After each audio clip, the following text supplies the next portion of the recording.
लहाते लासाणहेद सगुन जोहार तेन दो 6 फेब्रुआरी कना तेन गुंडू रे शहीद दिवस जहाँ चे हक और अधिकार खातिर आबरन हापड़ाम को गज बुरु चुलेन तहन तेन उनकुआ उयहर माहा मानाव लगी तेन झारखंड मुक्ति मोर्चा पाहटा खन तेन रायरंगपुर मारंगाड़ बाजार तलारे तेन कोचरी पुड़िया तलारे तेन मिद मारंग मिदुन दोहो कना ओना मिदुन रे झारखंड नि एमएलए मन चांपई सोरेन गोंके तीन किन सेटरा कना तबे दलाबन ओना खाटो मोचा कथा चेत किन लई केया तबे दलाबन ओना इदी कते बन बड़ाय लगे तबे वीडियो दलाबन स्टार्ट लगे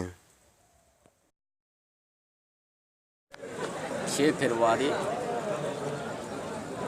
गुंडोरिया शहीद दिवस हम लोग मानते हैं झारखंड मुक्ति मोर्चा की ओर से। जिस आशा और जिस उद्देश्य से यह शहीद हुआ है उसको याद करते हैं यार। हमारा पूर्वजों जो शहीद हुआ उनको हम लोग श्रद्धांजलि दे के उनका प्रेरणा लेने के लिए हम लोग काम करते हैं ताकि आने वाला दिन जिस उद्देश्य से गुंडोरिया शहीद हुए हैं हमारा पूर्वज ने उस उद्देश्य को हम लोग पूरा करेंगे। ये झारखंड स्टेट में जाता है, ये उड़ीसा स्टेट में था और उड़ीसा इस जिला से हम लोग शुरू करेंगे क्योंकि हम लोग हर तरह से हम लोग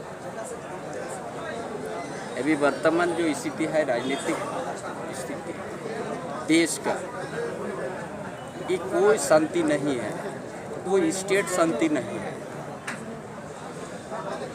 केंद्र सरकार इस राज्य सरकार कोई जनता की आशा और अनुरूप से होने से नहीं जाता, अपना कुछ अलग एजेंडा है। कोई विकास का मुद्दा नहीं है, बेरोजगार का मुद्दा नहीं है, अच्छा चिकित्सा संस्थान बने, अच्छा हॉस्पिटल बने, इसका नहीं, अच्छा शिक्षा बने, ऐसा नहीं। सिर्फ एक दूसरे का लड़ाएंगे कैसे, यही है अभी तक। इसीलिए उसका लिए हमने आह्वान करते हैं कि हम लोग उड़ीसा राज्य में हमारा संगठन को मजबूत करेंगे, जो हमारा शहीदों का सपना को हम लोग साकार करेंगे एक दिन। यही आज का संदेश है। Thank you.